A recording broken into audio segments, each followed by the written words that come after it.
All right. Well, let's call this meeting to order. Welcome, everybody.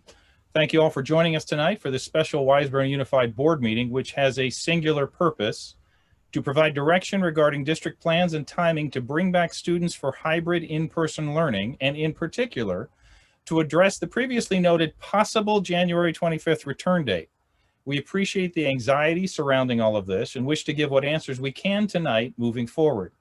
Again, no, any decision regarding any return to in-person learning will always be optional during COVID.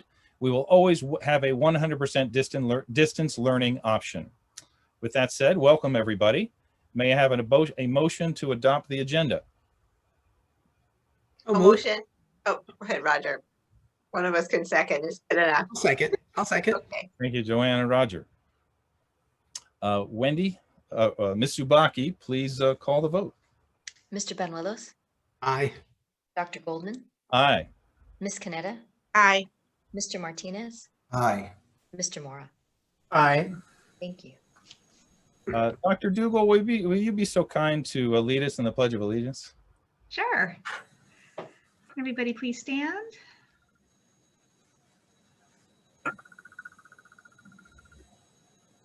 I pledge allegiance to the flag of the United States of America and to the republic for for which which it stands, one one nation, under God. indivisible, with liberty and justice for all.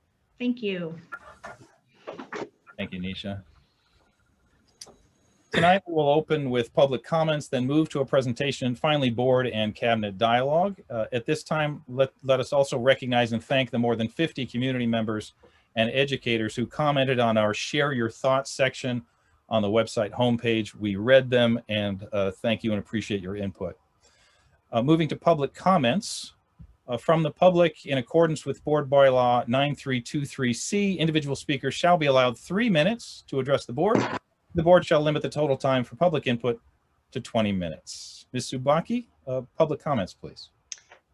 I have 5 public comments this evening. The first one, Kelly Schumacher would like to read her comment herself. We could move her into a panelist position, please.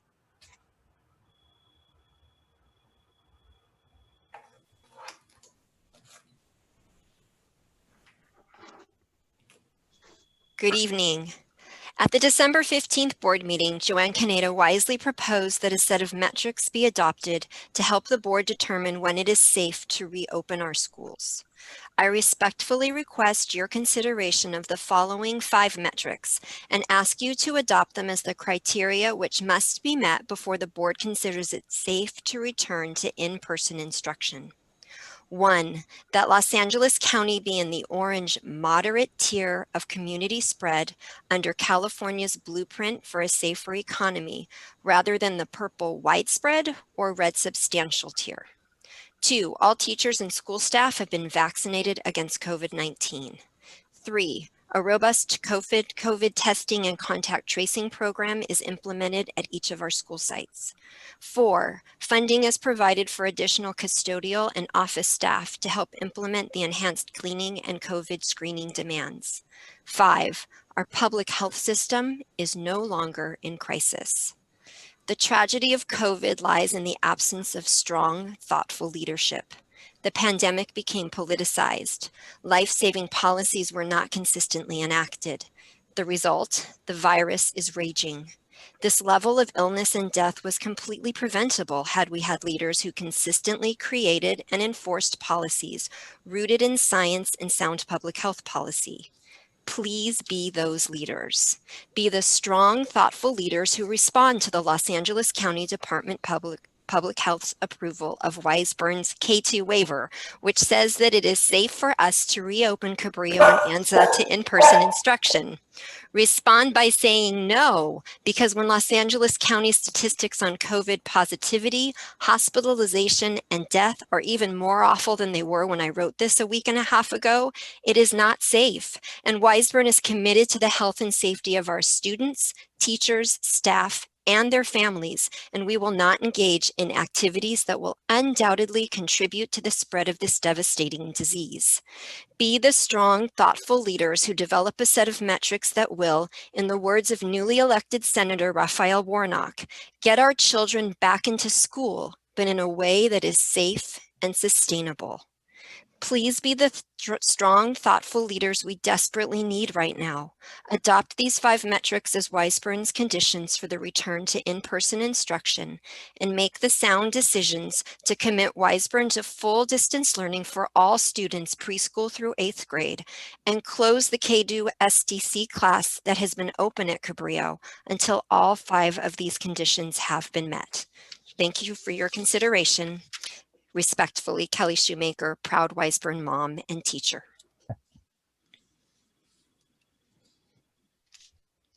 Thank you. Thank you. I have 4 more public comments. I will read those into the record. The first one, and I apologize if I get this name incorrectly, is from Chomara Kanahui. She says, "Hello. Thank you for everything you do for the schools. I'm very concerned about what's happening with the pandemic. For this reason, I don't agree with the school reopening because our children would be at very dangerous risk. Please continue with distance learning. May God guide us to do the right thing in this difficult situation. Thank you. I said no for return to in-person because my son is a very important part of my life. Happy New Year." I have a public comment from Katya and Joseph Viola. "We have a son who is in TK at Cabrillo, and we are not comfortable with sending him back to school at this time. COVID cases are surging at an alarming rate in California, and now is not the time to be reopening schools." The next is a comment from Daniel Barber. "Another terrible record-breaking day for LA COVID numbers, January 6, 2021. 4:41 p.m. Los Angeles County continues its frightening trend of breaking COVID-19 records. Public health officials today reported another 258 deaths from coronavirus, surpassing an all-time high set only yesterday. Similarly, high death totals were reported last week, but those numbers included delayed records due to an internet outage over Christmas. Today's statistics bring the total number of county residents who have died from coronavirus to 11,328.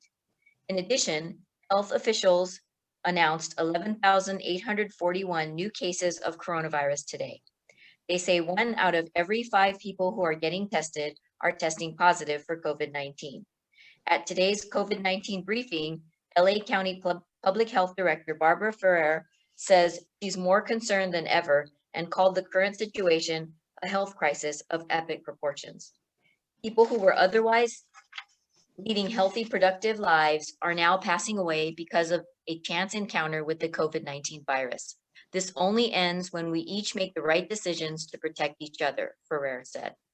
Right now, 8,023 COVID-19 patients are receiving hospital care in LA County, a number that has dropped slightly for the first time in several days.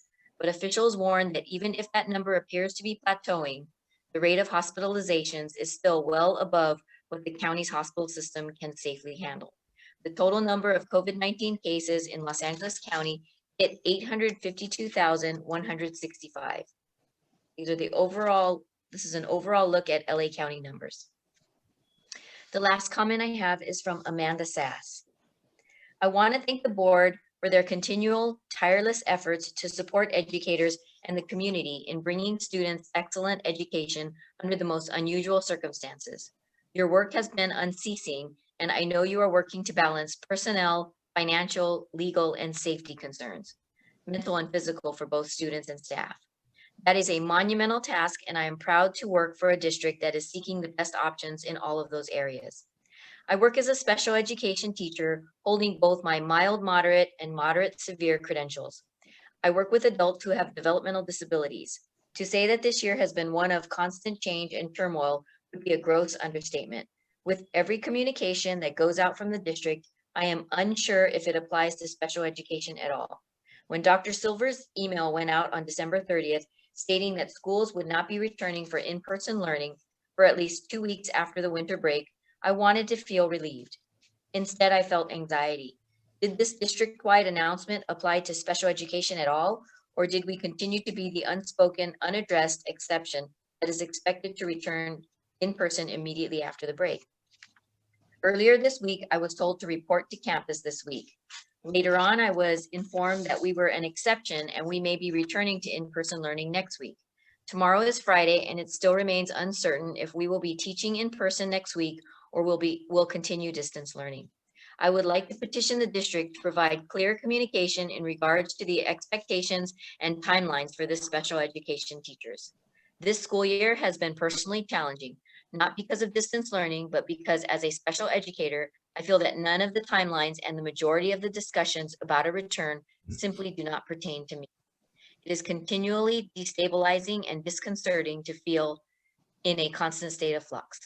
The perpetual uncertainties have taken a great mental and physical toll on me, and I have experienced more anxiety and physical ailments than I ever have in my life. I know this is true for other teachers as well. Once again, I implore the board to postpone any type of in-person learning until the numbers of Angelenos contracting COVID have gone substantially down. Thank you for your time and consideration. Thank you, Mr. Baki. And thank you to all of our public comments. We hear them, we listen to them, we learn from them. The decision as to when and how to reopen schools is a challenging decision, one that I and my fellow volunteer board members, Dr. Silvers, the administrators, teachers, and likely our entire community all continue to spend hour upon hour wrestling with. To frame our conversation tonight, we are talking at this time only of grades TK through 2 and other in-person services, as was mentioned a moment ago, as these are the only grades for which we have received a waiver, and more on this shortly. As we open our meeting tonight, there's many issues to consider regarding in-person school reopening, and I'd like to share these as we consider this. Per our assurances, first and foremost, safety. Safety of our community as a whole, students, our parents, our guardians, our teachers, our staff. We're continuing to monitor California's blueprint for a safer economy, which still puts us in the most severe tier, as has been referenced. And as we're all likely aware, California is at its worst spike in infections and deaths to date. Our hospitals, ICU beds are currently at full and exceeding capacity. It is worth noting, data has shown our youngest students are at lower risk, but our students do not come on campus alone. Adults, aides, teachers, and staff need to be there as well. Vaccines are indeed on the way, but the rollout has been slower than expected, and teachers have not yet even had the option for vaccination. Education and learning, of course, are driving our conversation and should be included in this. Virtually everyone would agree in-person learning is preferred. We want to bring our students and teachers back as soon as safely possible. At the same time, we are deeply concerned about those in our schools who are truly falling between the cracks, and part of our plan must continue to include a mitigation strategy. Community sentiment, as we've heard tonight, must be included in our conversation. What do our parents and guardians want? On the district's Share Your Thoughts section, again, over 50 comments, thank you. The overwhelming majority of respondents and 100% of the responding teachers from both ANZA and Cabrillo urged us not to return to school at this time. Still, we do appear to have a minority of parents who do feel strongly their children should return, and also need to consider those who have struggling students or jobs that require them to leave their homes. Of course, there's other factors that were many mentioned tonight, including scheduling, staffing, economic, and logistical concerns. Finally, about other districts and some of our choice limitations. We often hear about other districts who are opening or closing, and we receive pressure accordingly. Because the state and the county have left many of the decisions regarding school reopening to the discretion of each district, and we are one of 80 such districts in LA County, each district must choose its own path. Some in our county have chosen to fully open, some to completely close for the rest of the year. Wiseburn is unique. We are blessed to serve students from more than 30 zip codes. We are the second most diverse district in LA County and have many other factors that make us different than districts around us. As such, I believe it is relevant to look at the decisions of other districts and certainly the rationales behind those decisions to inform our choices, but assuredly not determine them. We must, to the best of our ability, chart our own course in the best interests of our district. And finally, we do have some limits to our discretion. We must adhere to the laws and regulations set by the governor, the Los Angeles County Office of Education, departments of public health at the state and county levels, Cal OSHA, special ed requirements, and more. So to this point, and at this time, we are still subject to the 4 tiers of the Blueprint for a Safer Economy. And currently, this means no school can reopen in the present and most severe purple tier without moving down to the lower level red tier and remain there for 28 consecutive days without a waiver. 28 days because you need 14 to step into that level and then 14 to remain there, 28 in total. Again, Wiseburn Unified has obtained a waiver for TK through 2. So at this time, our dialogue and consideration will only focus on TK through 2 and in-person specialized services. The governor may have further information and comments on this in the coming days, but we don't yet know them, so we'll base the information on that which we have. So again, we've scheduled this special meeting to address these issues. Thank you for your time in this preamble tonight. Dr. Silvers, let's now turn to you for your presentation.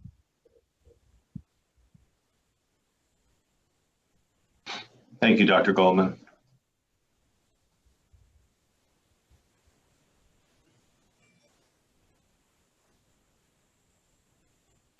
I'm going to ask the Zoom question, which is, can everybody see my screen?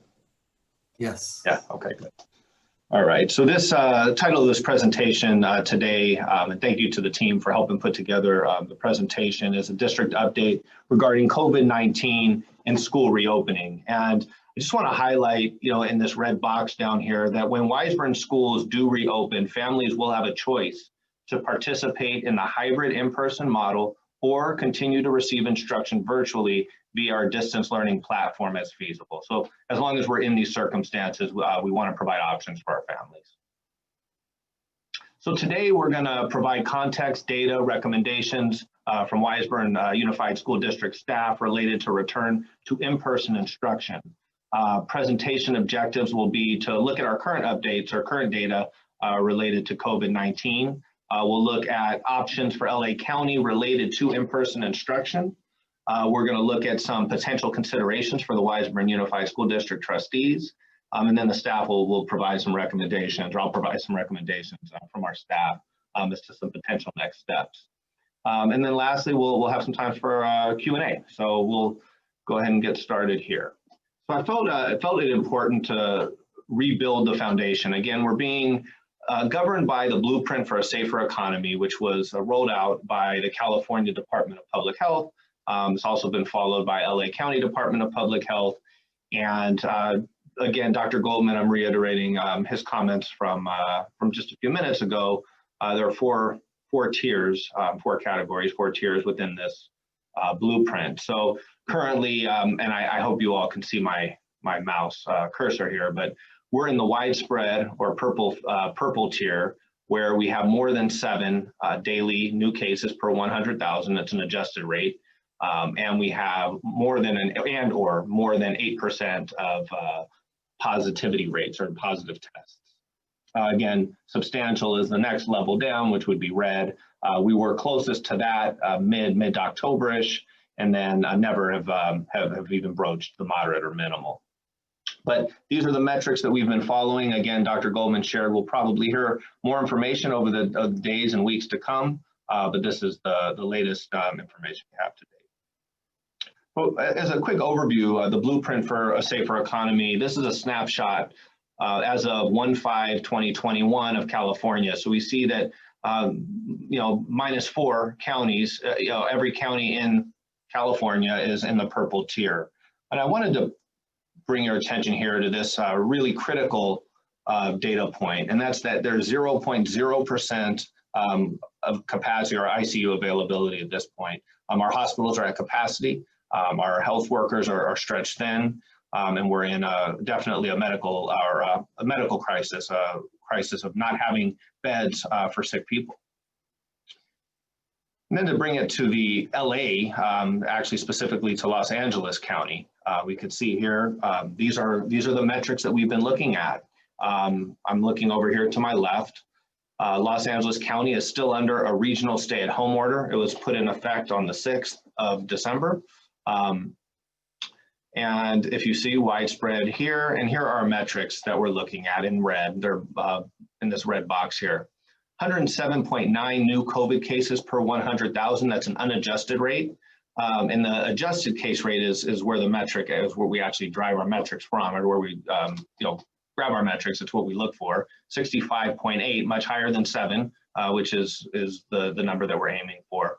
Positivity rate is well over the 8% at 17.8. And just to bring that up, so just it's a little bit easier to read maybe on this slide here. Hopefully this helps, but 65.8 again is our adjusted case rate, 17.8% positivity rate, the 7-day average. Those are our two metrics that we're really looking closely at this point. And to look a little bit at our overtime, I wanted to give us an opportunity for the board to see how this has evolved and why we are where we are at this point. So a couple areas in mid-October, as you see down here, things were looking better. This is when we started having discussions about a TK-2 waiver. This is when other districts started having conversations about a TK-2 waiver. This is when the timeline for specialized services, in-person cohorts, was really at its, we were talking about it quite a bit. That was the center of our conversation, bringing students back to school in a phased manner. I circled this area here because this was a sort of a turning point, if you will, literally a turning point and figuratively. Mid-November, early December, you start seeing the spike in COVID-19 cases. At basically almost the exact same time, December 3rd is when we received notification that Wiseburn was granted the TK-2 waiver. We were in one of the last groups of schools that received a waiver at the end of the school year. Now that's on hold, and I'll share that a little bit more later. But you can see here, this sort of green line is when TK waivers were put on hold in LA County, and they continue to be on hold. So wanted to give a little bit of a chart over time from mid-October to our current situation here, which is obviously early January. The red being our positivity rate, nearing 20%, just under 20%, and again, well over 60 here in our cases per 100,000. Put this little green dot kind of as a reference point, because this is where we want our lines to end up. This is the quote unquote target, or where we would like to see numbers go. Obviously we want to see them go to 0, right? But as we start making decisions, as we start looking at bringing students back, I just wanted to have that point of demarcation here on this slide for the board to see. So when we start looking at hybrid in-person learning options for LA County districts, I just wanted to point out, the two sort of columns, or the two ways in which schools can bring students back in LA County. So on the left, you'll see that we can bring students back for specialized services. So this means students who are in special education, who have 504 plans, who are English language learners, who may be at Promise Youth, students that may not be engaged in the curriculum. And this can happen at all grade levels, does not require a waiver. It does allow us to bring students in person for these supports. This could include in-person assessments, services, and it allows these students who need maybe a little bit of extra support to have access to the curriculum. This is ongoing in Wiseburn, and it's happening at all of Wiseburn schools. And why was this created? And this was created because access to curriculum and compliance related to federal legislation was very important. And when you're dealing with students who have 504 plans or IEP plans, sometimes what we do virtually, we can't reach all of those students virtually. And so there has to be some sort of one-on-one or in-person services and or assessments so that we make sure we're compliant. Blake, so that's one way. Yes. Blake, sorry, Roger. Yes. Quick question here under specialized services. Sure. Does it only apply to students that have, for example, an IEP or a learning plan, or can students that are struggling, for example, with curriculum or classes that don't have IEPs, can they be brought back or brought for like tutoring or mentoring to school? Obviously, if we have the resources and teacher availability, does that fall under this specialized services category, or is that a complete no for for all grades? No, that would be absolutely well within our right to bring students, and that's what we refer to as our at Promise Youth. Those would be students that just may not be able to access curriculum, maybe aren't attending to their classes, are struggling in certain subject areas, just need that extra support, we certainly could look at cohorts of students for that. And I think, Eileen, I don't see you on the thumbnail, but do you want to kind of share where we are? That's a really good question. Maybe you could share where we are in terms of planning for that. Yep. Thank you, Dr. Silvers. We are in planning for that. We're looking, we met actually today with the principals. We have new data coming in at the end of January from report cards, early February, and from testing as well with our students. It's going to guide us as we set our criteria and understand our measures and our setting and our personnel. So we met today, Leisha and I had a brief meeting on this, and we're moving forward with our Promise kids. Thank you. So as we look to that side, that is something that that's in progress, I should say. And then we move over to the right side of the chart. The other option that LA County districts have was to apply for a TK-2 waiver, which again we did back in December, received it December 3rd, just prior or kind of simultaneously as the spike was happening. And that's for any students in grades TK-2. And I just want to be clear again, choice is key. Parents will have a choice, families will have a choice, caregivers will have a choice, students will hopefully have a choice whether or not they could participate in really either of these services, but in this case, talking about the TK-2 waiver, whether they come to school and or stay distance learning. Would be, and I want to point this out, very important, this would be a hybrid model of in-person instruction where students would be in stable cohorts. So it's not going to be a sort of flip of the switch and every student's back in the classroom with, 32 or 30 students or 24, et cetera. It would be a different look in terms of how a classroom would be arranged with physical distancing, safety protocols, and all of that. When, again, just going back, approval was on December 3rd of 2020. We did have and do have initial tentative start date of January 25th. 2021 at Anza and Cabrillo. And why TK-2 students? It's because the county health experts and state health experts and probably country experts in health have said that these younger students pose less of a health risk and are more in need of in-person instruction. And so that's the why. I'm not qualifying it with my opinion on this. I'm just saying that this is the why this was available to districts from our county officials. So I'm sorry, Roger, and I know was there any other questions? I went through a lot of data and I don't know if there was any other questions regarding any of the data that I've been through yet, or I could just keep moving on. Anybody else? Good, all right. So some areas that I put together some considerations for the board and for the community to see as well. It's that one of the things that we ought to consider is our current COVID-19 data.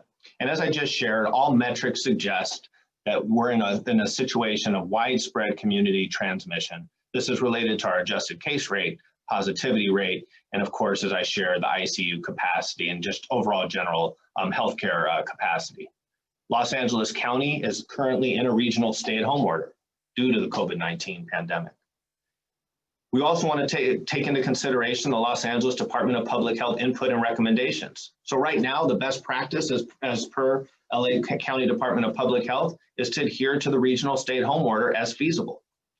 January is critical. It's a critical moment in combating the spread of COVID-19. TK-2 waivers, the LA County Department of Health weighed in this morning. Schools with waivers may reopen. However, the Department of Public Health recommends a pause for all schools until February. Doesn't mean they have to, it just means it was a recommendation.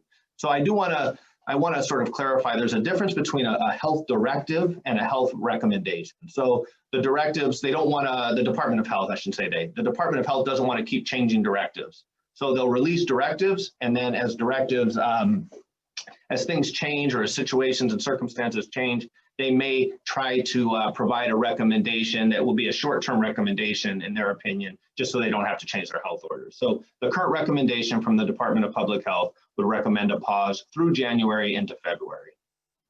Changes in health orders are forthcoming, and I'll talk a little bit more. I put this in quotation. We'll get back to this deep purple category, which will hopefully not be too confusing, but there are going to be changes in health orders. Those are going to come from the California Department of Public Health. Once the California Department of Public Health makes a change to their health orders, then LA County Department of Public Health would also have to follow suit. And as an advisory, the LA County Department of Public Health has shared that case rates at schools will increase, especially under the current circumstances. Further, they've shared that waiver approvals are on hold for now, as I shared recently. State health officials had initially based the whole waiver program on a number right here, 14 COVID cases per 100,000. And obviously we're well above that at this point. So this project is on hold, or this plan is on hold at this point. We also want to consider metrics. So what are we looking at? So as Dr. Goldman shared earlier, below 7 per 100,000 residents would allow the district to move from the purple tier to the red tier. Once we're in the red tier, the Department of Public Health, LA County Department of Public Health, has a lot more latitude and flexibility to allow students to come back to school as a health order. Below 14 per 100,000 is what triggered the initial TK-2 waiver approval. So I'd like to keep that in mind as we start determining when and or if we bring students back, is that there was this number of 14 per 100,000 as the TK-2 waiver was initially rolled out. And there was also the importance, and I don't want to understate this, the sustainability of the numbers is very important. So whether we reach 14, you know, it'd be a great day if we can get to 7 or get below 7 or get to 14 and below 14 per 100,000. But if we can't sustain that over time, it's problematic. And so we want to make sure that there's sustainability. And again, back to, you know, what we've been following has been this 28-day mark. That's 14 days within a current tier or within a current circumstance. Maintain that level, whatever that level may be, and then maintain it for an extra 14 days before actually making a change to a protocol or to any type of return. Then the deep purple, and I said I'd talk a little bit about this new term. The deep purple is what we're feeling is likely going to come out of the California Department of Health. So this would be sort of a addition to the purple tier, and this would be for counties that are greater than 28 per 100,000 cases, you know, 28 cases per 100,000 residents. And we don't know what the impact of this designation will have yet, but it is forthcoming. We expect it to be released within the next couple of days. And we'll have a deeper understanding of what purple may mean. And why this is important is because there was some indication earlier this morning in a phone call with the Department of Health that some school districts and schools that may have opened on the waiver program, if they are in the deep purple, so if they're LA County schools, they may be forced to close. So they may have opened now, you know, today or yesterday or Monday or when students return from winter break, and may just have to reclose again upon getting some more guidance from the Department of Health. So, you know, this back and forth makes it pretty difficult. Again, that's just kind of hot off the press, and it's definitely still unknown and speculative, but it is forthcoming. Vaccination availability is an important consideration. And that would be for all frontline staff. We have staff members, you know, custodians, clerical staff, teachers, aides, who will be face-to-face with students, who will be working to support our students and their families. And we would want to make sure that there was some availability for vaccinations. There is unofficial word from county officials that in February, they'll launch their first set of pods. These pods would be basically vaccination locations. And as a teacher or as an essential worker in education, you'd be able to provide some sort of identification via school ID, paycheck, some sort of stuff that identifies you as a employee of a local education agency, and then you'd be able to receive your vaccination. So we do, right now we're targeting February, again, preliminary information, but nonetheless worth considering. Also worth considering a robust COVID-19 testing protocol. And we do know that the capacity for COVID testing is increasing to the extent that we could test every student and every staff member. You know, that's still yet to be seen, but we also, as we start making decisions about return, understanding testing capacity and also understanding the cost. And right now the cost per test is approximately $55. The recommendation from the state, from the governor at this point would be if you're above 14 cases per 100,000, that you would be doing tests every week for every employee and every student in the school district. And then ICU rates, hospital capacity is currently at 0%. Definitely an important consideration as we look to bring students back. So maybe I stop there. I know there's a lot of facts, a lot of information. If there's any questions from the board.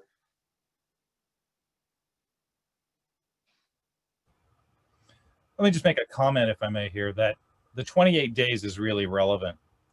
At what point we reopen, based on this, by the way, the January 25th would be out on almost every measure, and we're going to talk about that shortly. But the 28 days would put us well into early March at this point, pretty close. So just wanted to keep everybody in mind that if we adopt these, we're not thinking about making a decision in one day. We'd have to make it a month prior. Neil, I'd like to, and Blake, just a comment as well with regards to how I understand the vaccination. My understanding of when the vaccines do roll out is that it's a two-step process, meaning the individual, the student, the person gets the vaccine, but then there's a second vaccine, which is 21 days later. Right. So there's a waiting period there as well. If that's to be a factor in terms of when people come back to school. It's not get your vaccine and show up the next day to teach or to be in class. There's a minimum of 21 days waiting from vaccine 1 to vaccine 2. So that would have to be factored in as well in terms of a timeline if we're considering vaccination as one of these metrics and criteria. Thank you. So more just a comment. That's just how I understand the vaccine. Yeah. I'm sure we'll be informed by the medical professionals as it begins to be rolled out. We'll get more in-depth knowledge of it, but that's what my understanding is to date. Right now, there is that 21-day period as well. That's correct. It's three weeks before you get that second dose and are, I guess, considered fully vaccinated. Blake, I had a quick question. I just wanted to make sure I heard correctly.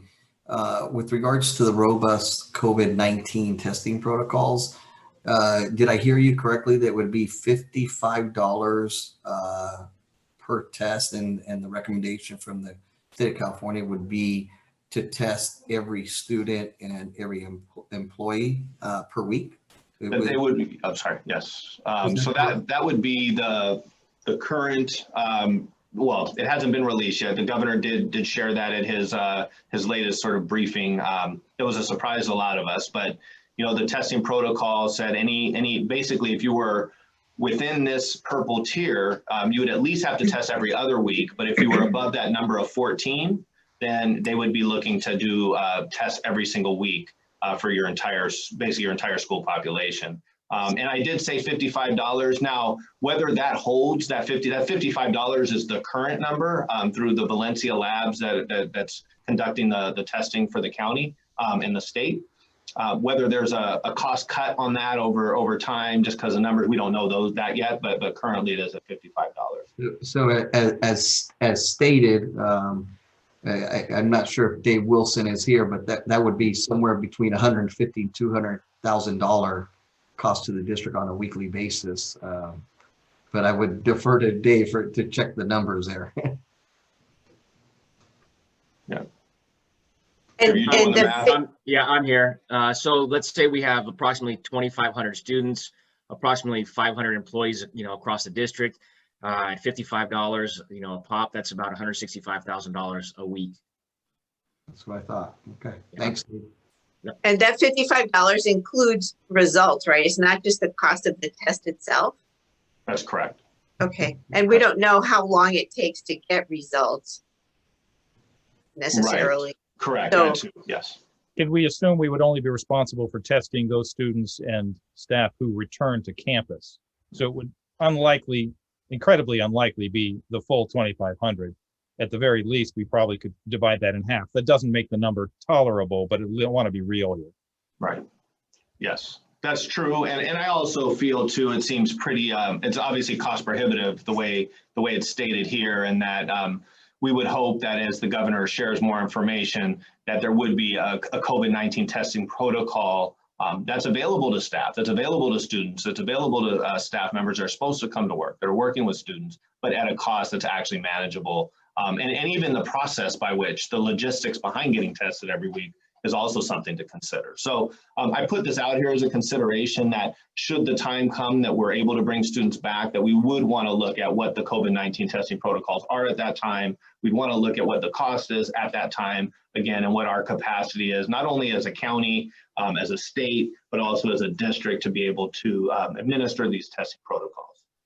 So Blake, in addition to these metrics, which I really appreciate this listing and how you've handled this in the presentation, makes it very complex set of topics, easy to follow. So thank you very much for that. In addition to being able to understand these metrics and actually have them in place, parallel to this is also the safety plan, or the cleanliness plan, or whatever we want to call the plan. There's a name for it. I've lost it at the moment. But the plan that we have to maintain inside the district, even once these metrics are met, there's that parallel and compatible plan for safety, in terms of cleanliness and in terms of occupancy and so on.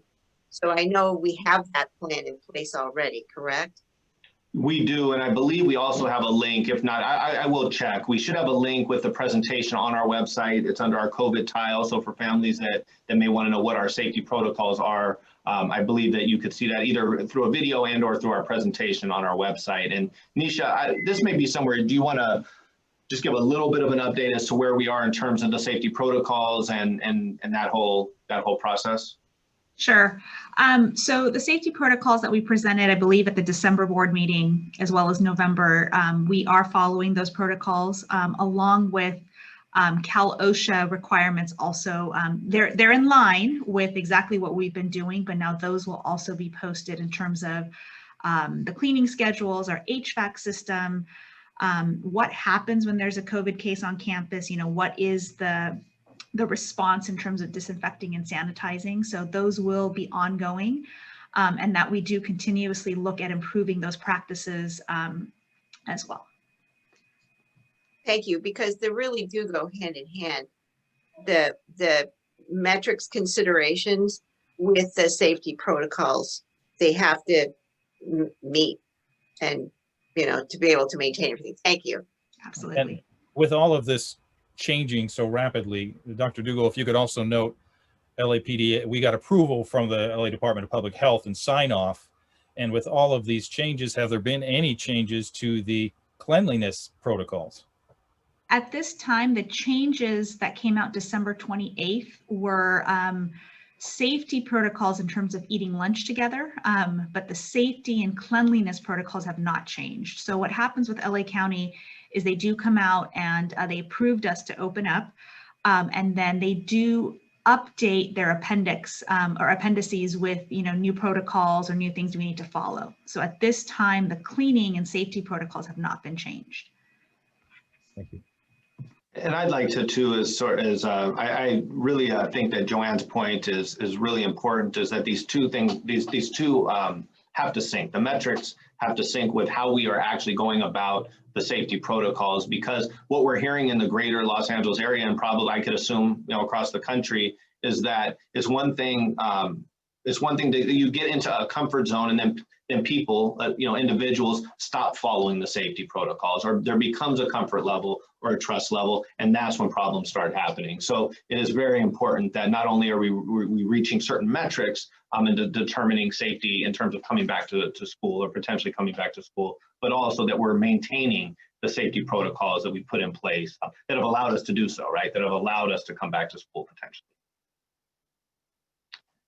And so moving kind of through this, we also received community feedback, and I won't spend, I'm very appreciative of the community feedback and the quick community feedback as well. I know Dr. Goldman shared some of the numbers, and I know the board was accessed this community feedback. I just want to share, we understand there were varied opinions, there were concerns, there were comments, but overwhelmingly there was this community was in favor of continuing distance learning at this point.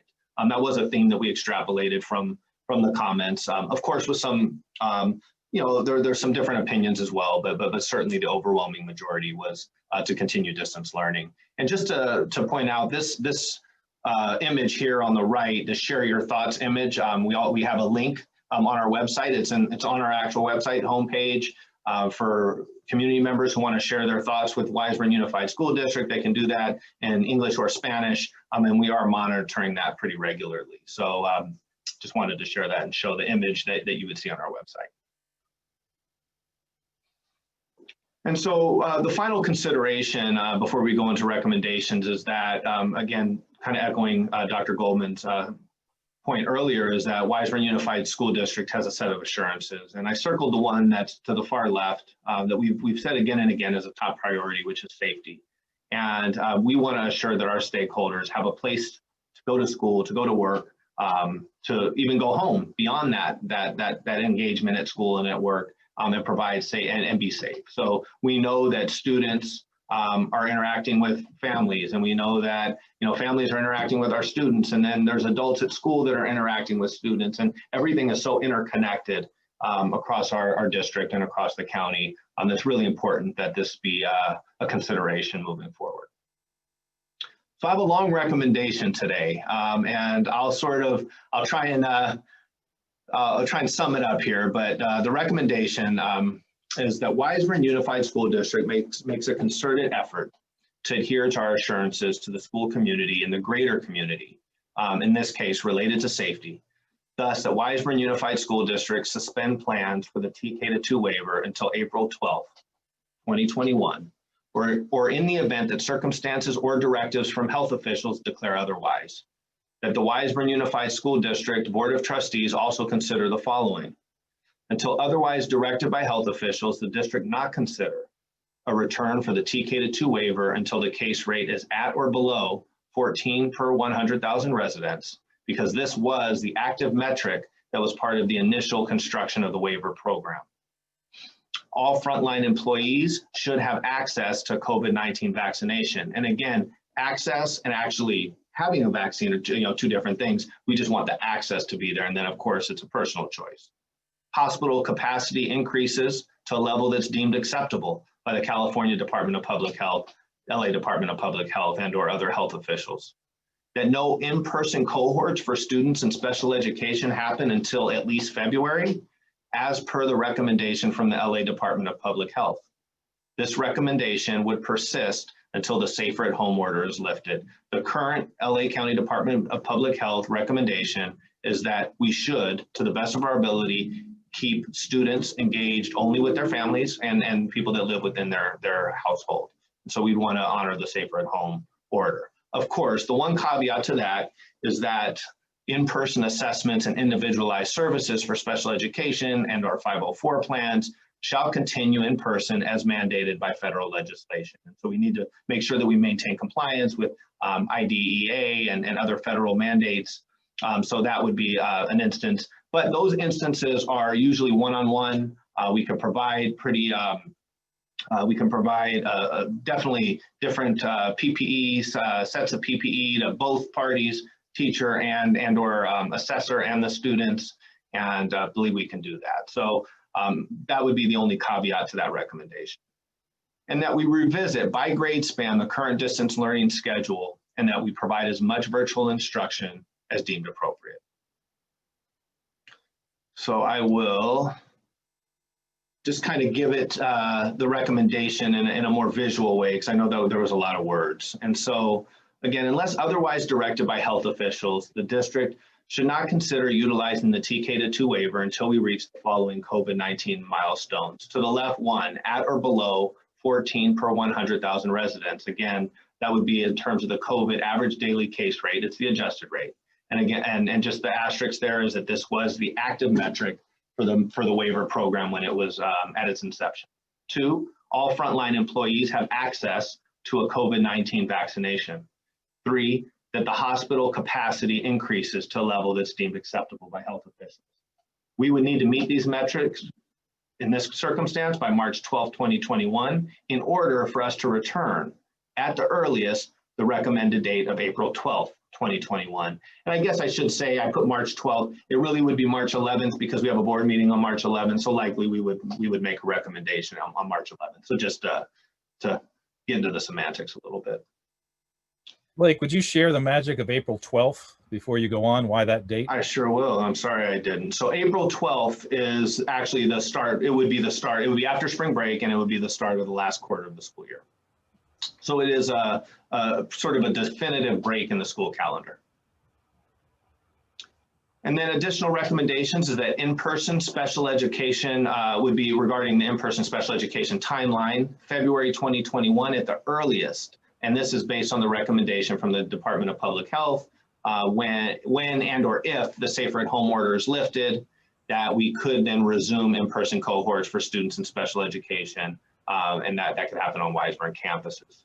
But again, the caveat and the asterisk is really important, is that we would still need to provide, as per federal mandate, in-person assessments and individualized services that are in line with students' IEPs and or 504 plans.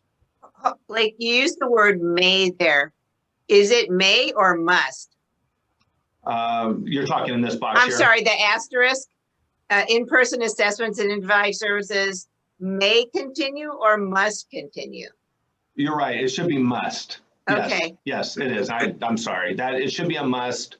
You know, I guess the may in it is that if a parent or a student opts to not do it, that would be the only way it would be a may. But the district needs to be in compliance with IDEA and other federal legislation. Thank you. Mm-hmm. Can I ask a question here as well? Backing up, can you back up 2 slides, please?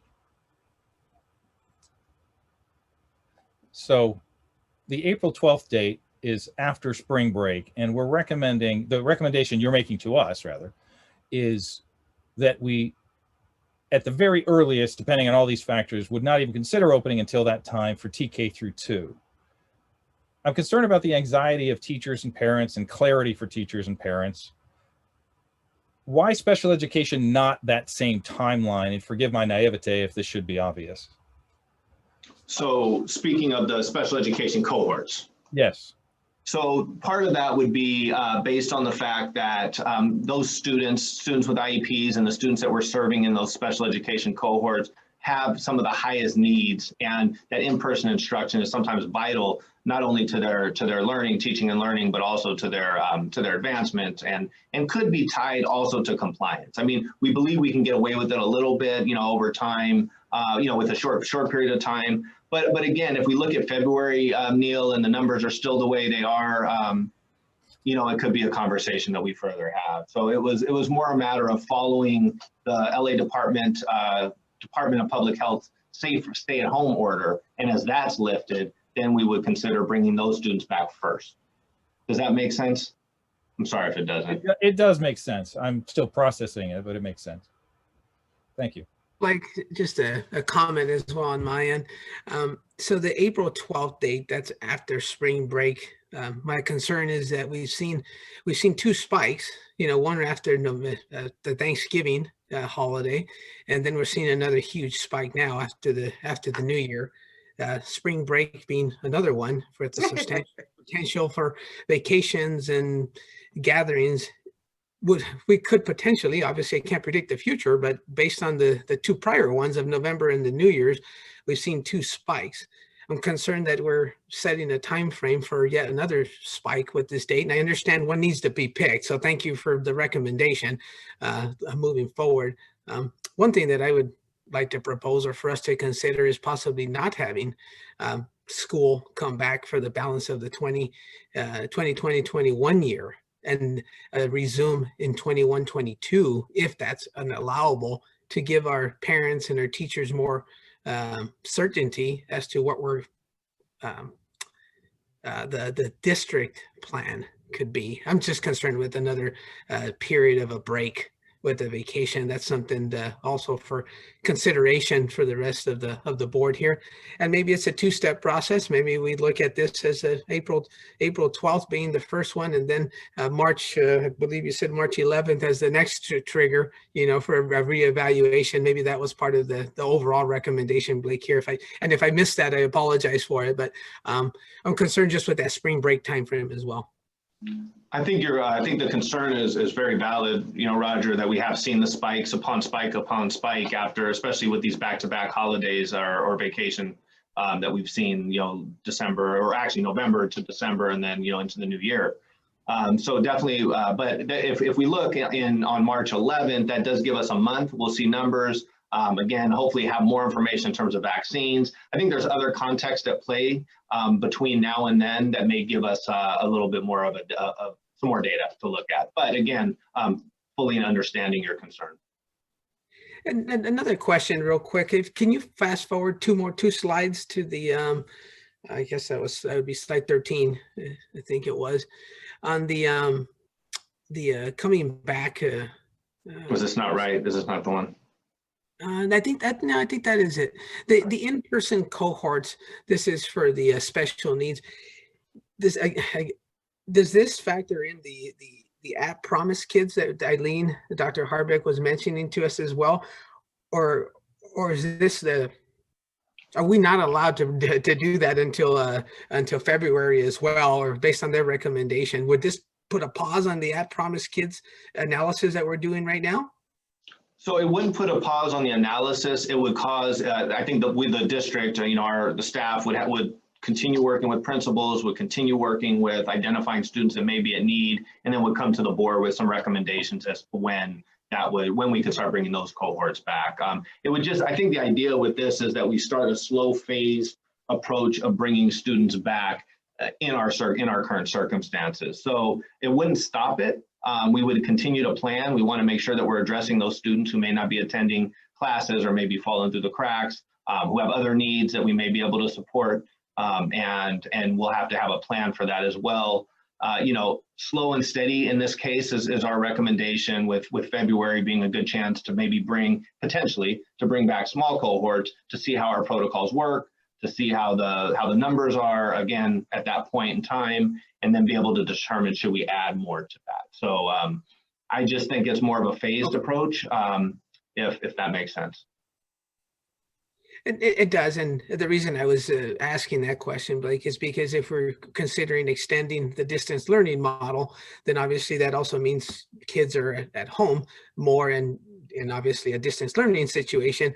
And if some are struggling, my thought would be to maybe shift some of those resources and costs that we're talking about to this At Promise Kids program, so that they could get a little bit more individualized learning and be brought back, so that those students that are struggling, because I did see some of those, a lot of the comments, you know, some kids are struggling with distance learning, and if we can provide additional resources to those kids that are struggling, and not necessarily a cohort, but like in some more specialized services, you know, that could augment their study or help them with the areas of difficulty. I thought that's to me, they go kind of hand in hand. If we extend distance learning, we support this specialized services at a higher level if we can. Okay.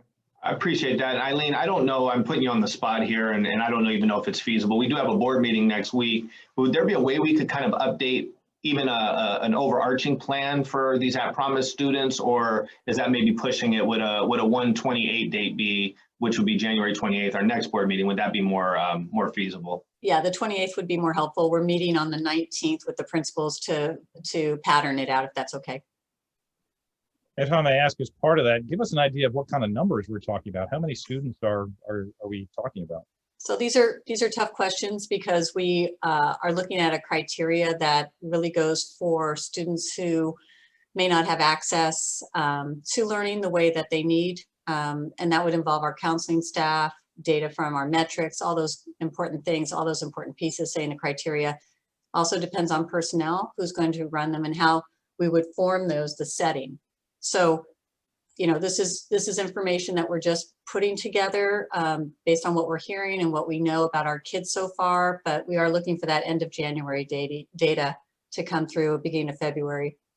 But I can see what you're asking. We do not know numbers. It really depends on staffing and how many we can have on campus safely, and in what capacity. Now, not only how many we serve, but how many would need services.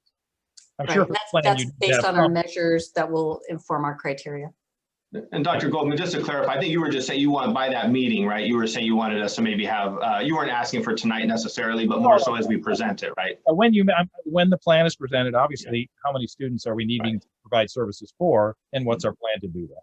Sure. Right. Thank you. Thank you. Thank you both. All right. I have a question too, that the plan will probably be more broad reaching than bringing the students back to the classroom. It may be some separation in the distance learning model, perhaps also. I know some of these students aren't able to participate well in the distance learning model, so they need a different approach. But even some of those who are participating in the model may need more focused attention, or it may be a plan of that sort as well, right? So it'll be somewhat of a blended plan. And I think that too goes in line here, Joanne, with this bottom recommendation as well, which is as we start revisiting the distance learning plans themselves, that maybe there would be a portion of the day that could be dedicated for students. It would be virtual. It may not be in person, but that we Right. are providing that authentic time for students that may be struggling. Because I know that would, it's a huge impact to the teaching staff too, and their decision-making and options that they need to consider as we blend the distance learning with the in-person instruction. And it's just such a huge consideration, and it is important. And maybe, you can see what's possible. Yeah, thank you. Sure. And not to kind of go down a rabbit hole, but I'll just throw it out there. We are also looking at summer school options and how we can do some bridging and things like that to help support this gap that we are going to anticipate with students having been out of the physical classroom for the extent that they have been. So again, whether that be virtual or not, we don't, there's just no way to tell that yet. But again, we are kind of the wheels are spinning, if you will, as to what options we may have to get students ready for the 21-22 school year. And so just a couple next steps would be, again, I think, Dr. Goldman, I could turn it back over to you in terms of feedback and direction from the board, but also just to let the community know and the staff know that we do plan to communicate, this conversation today. We want to memorialize the conversation today and any steps that we take moving forward, that we would be able to communicate those plans as quickly as possible to our community stakeholders. And any questions or comments, or I'll turn it over to you, Dr. Goldman, to take it away. Thank you, Dr. Silvers. Are there any questions for clarity on any of the presentation and any of the recommendations? This is Joanne. I don't necessarily have questions, but I do want to compliment the staff this evening. Thank you, Blake, for the presentation. I'm sure Dr. Harbeck and Nisha had input into this presentation as well. I appreciate Ms. Schumacher's comments in the beginning, searching for leadership in this time where leadership seems to be confused and confusing. And I would like to say that I think our board and our staff and our community are aligned. And I really appreciate that. And we're aligned in a way that makes sense, with metrics, with data, with compassion, with comprehension of the world around us. And it's, we're all searching. We were so happy to say Happy New Year when 2020 was done and 2021 started, but guess what? It doesn't seem to be much different, does it? And I think the challenges are wide and just very confusing. And in the absence of actually consistent guidance from some of our leadership, I like to say that I think our district is doing a really good job in aligning and arraying a set of metrics that we feel would work for us, and keeping safety as our priority. And I want to compliment folks on that. And I want to look for more guidance and more communication from our community as well in all of this. We all want to go back to school. We want our kids back to school. It's making us crazy, making everybody crazy. and yet it's not time. I think we can see that. Anyway, I appreciate it. We all have COVID fatigue. We all can't believe it's still going on. We all can't believe we sat around looking at each other at Christmas time via Zoom, but we did. So anyway, thanks to everybody. And I want to compliment staff and the board. I'm proud of all of us, and I think we're going in a good direction. Thank you, Joanne. Let me ask two questions to the board so we can clarify something immediately. Back at the beginning of the first semester, we made the decision that we would stay on distance learning through the end of the first semester and start at the second semester, at least to consider it, and that's that January 25th date. So we've held on to that date for some time. I'd like to start, before we get into the specifics of the metrics that have been proposed, your feelings about the January 25th date. I think I know the answer here, but I'd like everyone to have a voice as to, are we in fact opening on January 25th? Your comments, please. My recommendation would be absolutely not to open up on January 25th. I think I've made my position and my comments at the last board meeting, and they have not changed. They remain the same, Neil. Thank you, and to maybe to move us along to your point, would then be the next phase after spring break, April 12th, as advised. Is that the next consideration point you would consider, Nelson? That is the next point I would consider. But I am also along the same lines that Roger mentioned.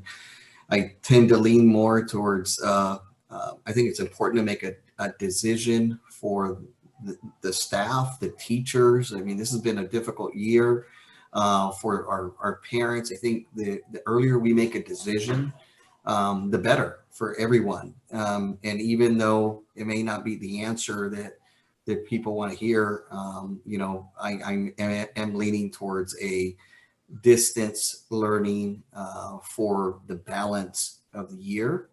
I just do not think that we'll be there come March 11th. And I think that the presentation that Blake just made along with the metrics was really important, because I think people don't understand the 28-day sustainability rate that's really critical. And I just think that when we make a decision early on, I think it's going to help everybody. And I think the anxiety where everyone is already anxious. I mean, the entire community, the students themselves as well. And I think we serve the community at large. And when I say the community at large, is obviously our administration, our teachers, our staff, our parents, and the students. I just think I think we serve them better when we make a decision sooner than later. Thank you. Other thoughts on the 25th, the April 12th? Your comments, please. I concur that the 25th is out of the question. And the next decision-making time would be around March for April. So I'm in agreement with that. Like everyone else, I mean, our decisions are based on what's happening. And, hospitals' impact and having available care is a must. Vaccine availability is a must.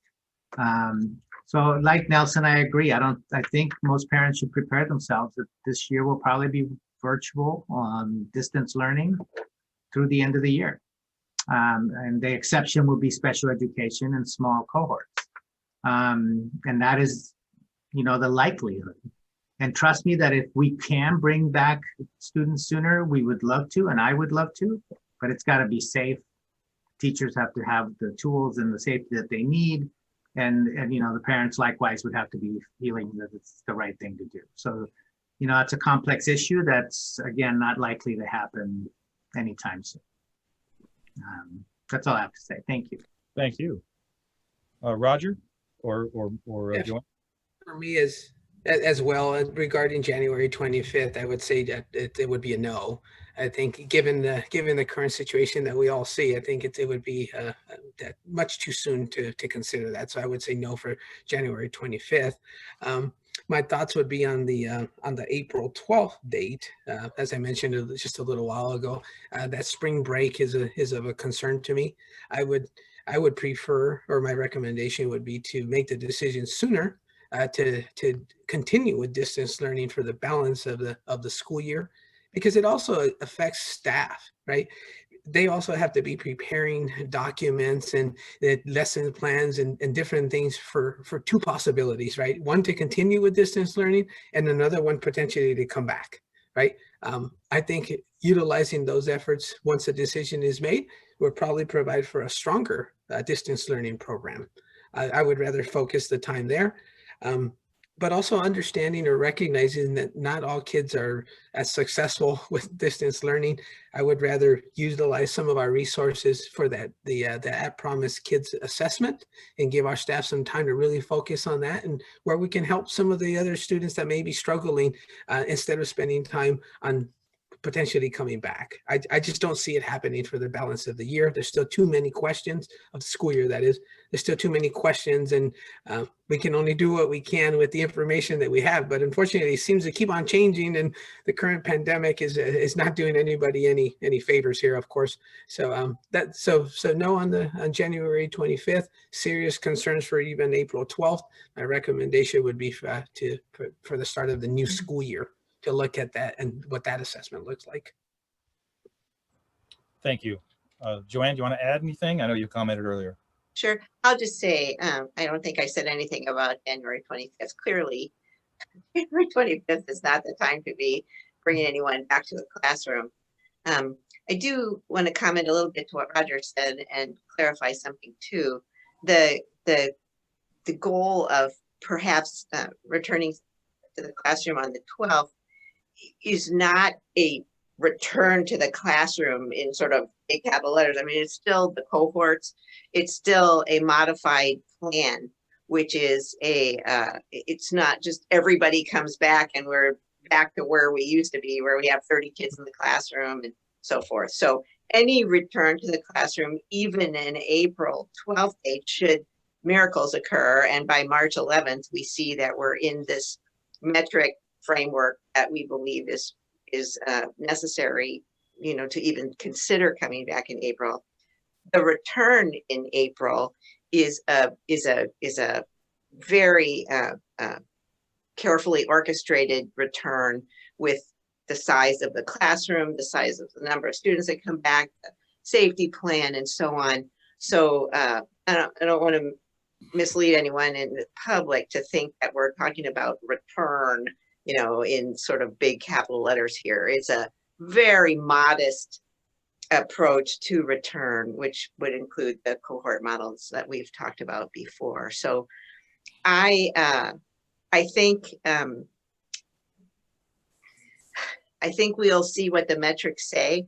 I don't know that it's even reasonable to imagine that the metrics that Blake laid out earlier, and that we really encouraged him as he was formulating this plan, that they're even remotely possible. But just as it got bad so quickly, maybe it can turn and be good so quickly. I mean, things happen, right? So, and I also agree that the availability of the vaccine is a huge factor. That doesn't seem to be rolling out well at the beginning.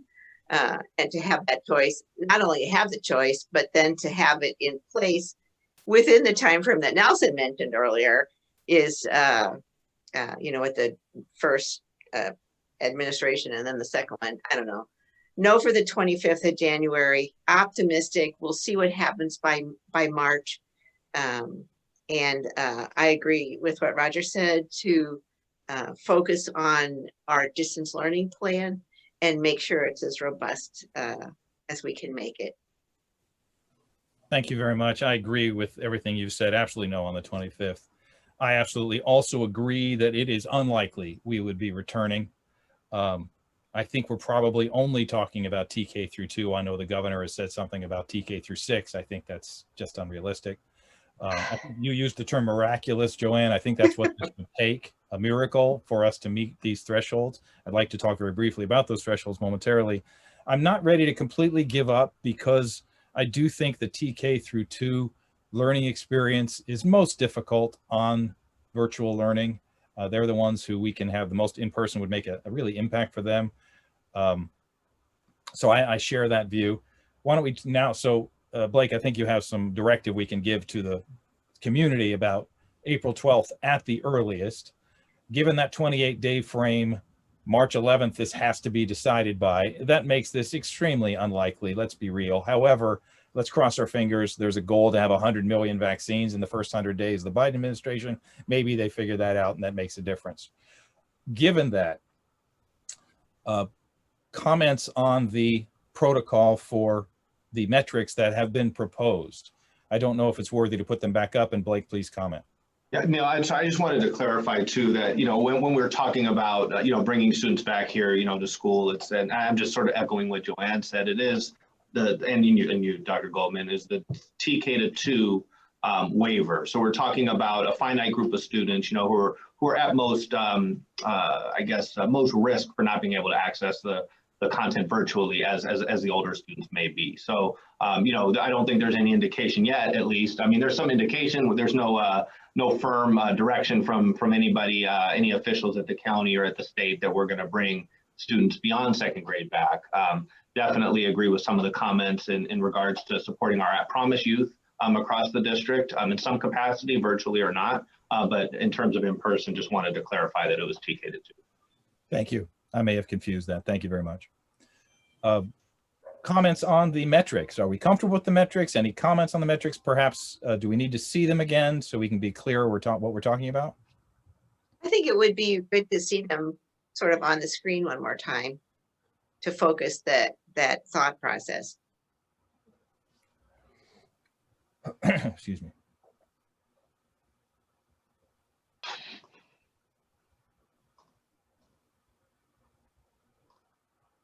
That's it. Yeah. This is probably the easiest. This is a really good chart, by the way. All right. So should I walk you through it? Do you want me to just sort of go through it? Or are you all okay? I mean, how do you want to, you tell me. I can. Are there any other factors that people feel we would need to have? Or if we meet these criteria, we're comfortable having the conversation. Again, I want to clarify, this is not an edict we're saying we'll return. This is say we'll even consider returning if we meet these criteria. A question, Ms. Schumacher had 5 points. What are the other 2 points? I believe cleanliness protocol, and she wished to get down to the moderate yellow level. Yeah, so it was the orange tier. Orange tier. Vaccine availability for all, or vaccine administration to staff, a robust COVID testing protocol, funding for enhanced cleaning, as well as support staff in the offices to help with contact tracing, excuse me, and then hospital capacity also being. Yeah, all things we're looking at already, but yes, understood. Thank you. And Israel, you bring up a good point. I think it comes back to something we were talking about earlier, Blake, and perhaps what needs to be added to this recommendation as a footnote or a context is the safety protocols, or are the safety protocols? I don't know. The context in which these metrics exist is within that safety protocol context. And I think that's, Israel, as you pointed out with Ms. Schumacher, I think that's where her recommendations, as they're not mentioned on this page, they're kind of understood as the safety protocol context, but I think we need to be more explicit and actually mention them. Okay. Blake, do we know, and I'm looking at the metrics here, particularly with item 1, the 14 or 100,000, what would the contact tracing requirements be in a situation like this? That's a really good question. I may actually defer to Nisha on this a little bit, Dr. Dubel. I will say that, we're talking, several hours of work per one contact, one person that may test positive ends up leading to, a couple hours to several hours worth of work in terms of providing the information to the people that may be impacted. So, You know, I'm not sure how this would translate specifically to Wiseburn, but knowing that if it was 14 to 100,000 residents, you would have more students at school, more opportunities for people to be sick, obviously, at that point, to pass the virus around. And then again, the workload beyond that would be much larger. But I think Nisha, Dr. Dougal may. And actually that one, I kind of got my comment twisted a little bit. I actually meant really more the COVID testing requirements. What would the got it. I apologize for that. So we don't know yet. There's no specific answer. I'm thinking we'll hear that in the next few days. But at current knowledge, our current guess is that if we're below 14 per 100,000, so say we're at 13, then we would technically be expected to test students and staff every other week. So every 2 weeks, you'd have to do a test of staff and students. The caveat to that is we would be receiving extra funding, somewhere in the neighborhood of $500 to $700 per student per ADA to help support that testing process.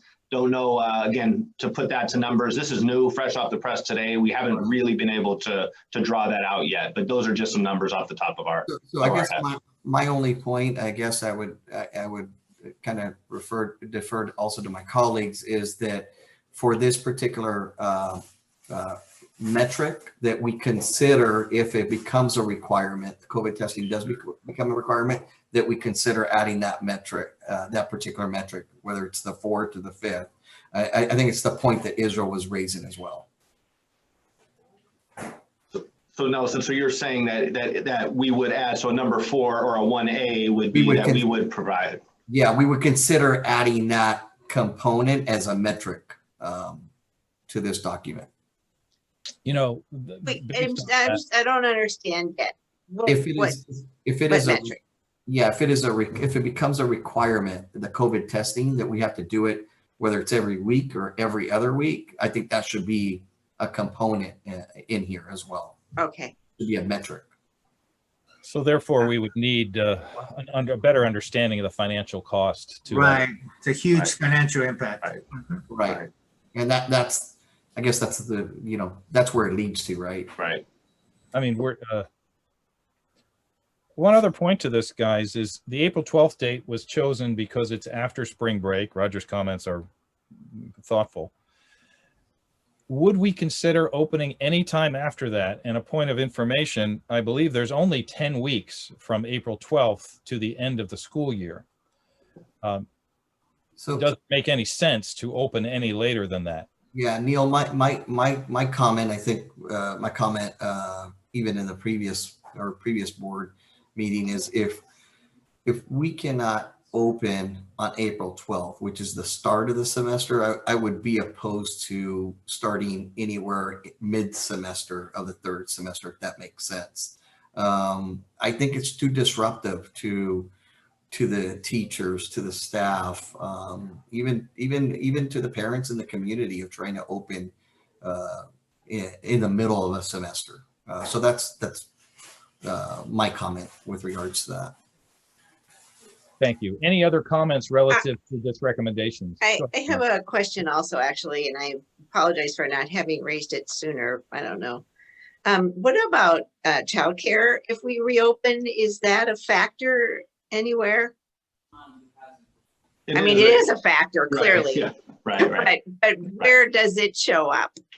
So that would show up at the point that we reopen. Our goal and our planning would lead us to open up at a time where we could also offer, at the very least, a minimal childcare program for those students that are on site, for those, and potentially even for staff members who may need support with childcare, so that they could come in and do the essential work that they need to do and have support for that. Dr. Dougal, do you want to add to that? I know you've worked quite a bit on the childcare piece, and want to maybe let you. Yeah. So exactly what Dr. Silvers was saying is that we would be simultaneous. Is that if and when we do open up for the TK to 2 waiver cohort of students, that we would also look to open up childcare programs. It would be in line with LADPH's guidelines for what the cohort sizes have to be and what the staffing ratios have to be. So we would be in line with that. Thank you. I think we should mention that somehow, because it's a factor for parents. It's not a factor in terms of the decision making exactly, but it is a factor. I don't know where it fits. It seems like it's a factor somewhere. Just a quick comment. Nelson, though I do understand your thought on either April 12th or not at all. I think this is a unique year where, you know, all the rules kind of go out the window. And if we have an opportunity to bring small cohorts or K-2 back for 5 weeks, 4 weeks, or consider summer school because then it makes sense that they can come back and things are better. Those are all things we need to be talking about and considering, and just keep our minds open that there are other options, and maybe we could, you know, open later and into the summer, et cetera. And building on what you're saying, Israel, I think that later, you know, that time frame may be more weather compatible also, where you really could have outside learning. Outdoor classes and less risk. Right. Yes, a lot of good things about the summer versus cold months. Absolutely. Yeah, Israel, I think I would defer to Blake in terms of whether it would be effective and efficient for the district to open in a mid-semester situation. But I certainly concur with your point, and I think Roger and actually everybody here on the board has made mention. I am concerned about students where they've struggled with distance learning and certainly bridging that gap. And I've talked to Blake about the possibility of a summer school program to maybe provide some additional support for those students in a summer program.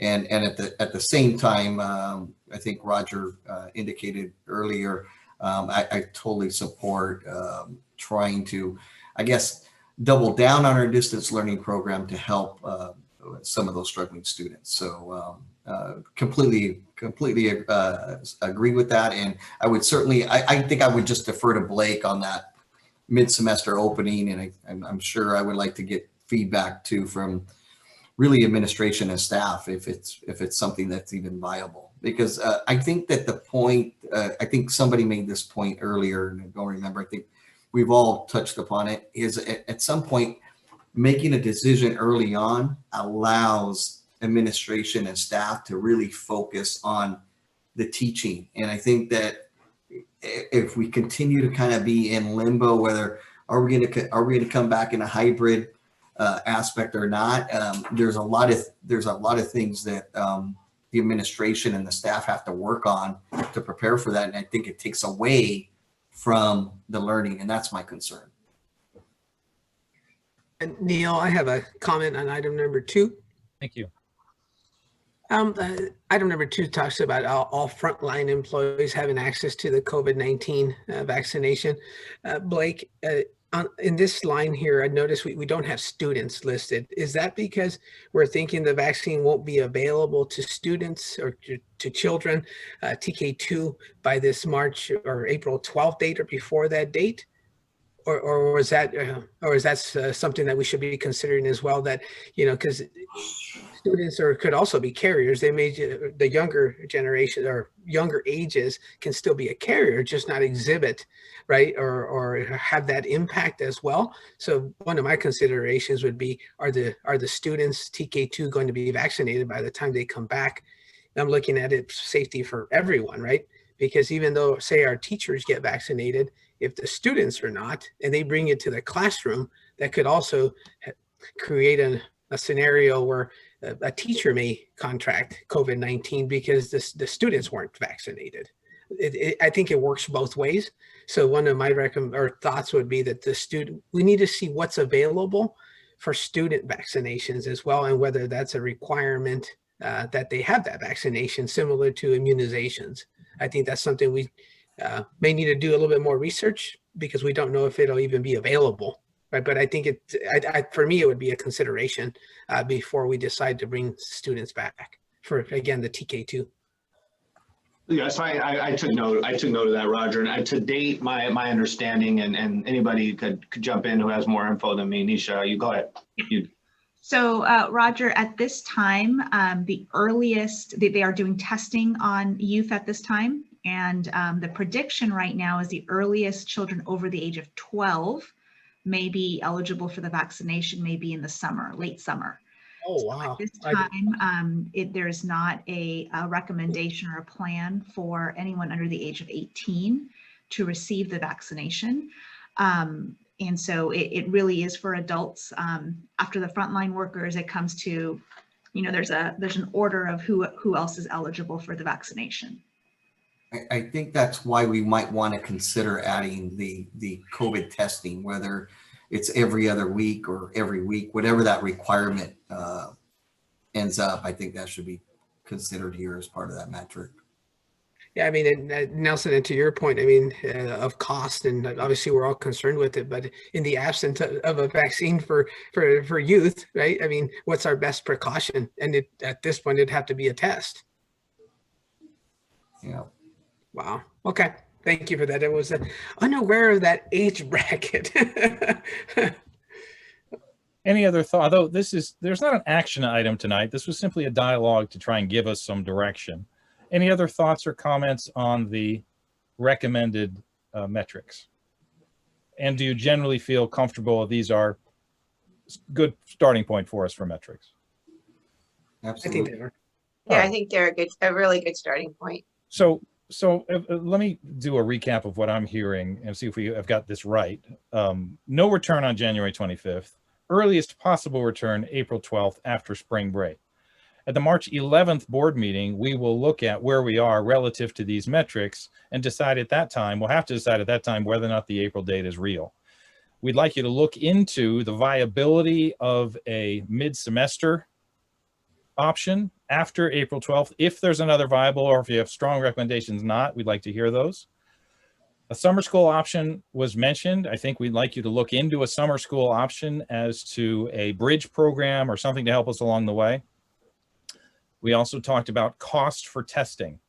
Is that financially prohibitive, that this all is moot because we'd have to spend $2 million in testing? I don't know what the number would be, but is that even viable? And one I'd like to add is I'd like us to I'm a glass half full kind of guy. I'm a realist, not a crazy, super optimist, but at times like these, innovation is born. From the Great Recession came what's fintech, the iPhone came, and all financial applications came out of the Great Recession. From problem comes innovation. I'm hopeful, not that this is the time to celebrate good things, this is not a good time, but I'm hopeful we can take this experience of distance learning and leveraging it for the future for 2019. And at some point, I'd like us to start moving that at 2019, 2021, 22. You're taking us back, Neil. Yeah, it's pulling me back, man. The good old days in 2019, man. Yeah. 2020 was so bad they named it twice. All right, so we want to move forward and leverage this knowledge so we don't just. There's something positive we can build from this to increase our capacity to educate even further. Did I miss anything? Anyone? Does anything else need to be shared tonight?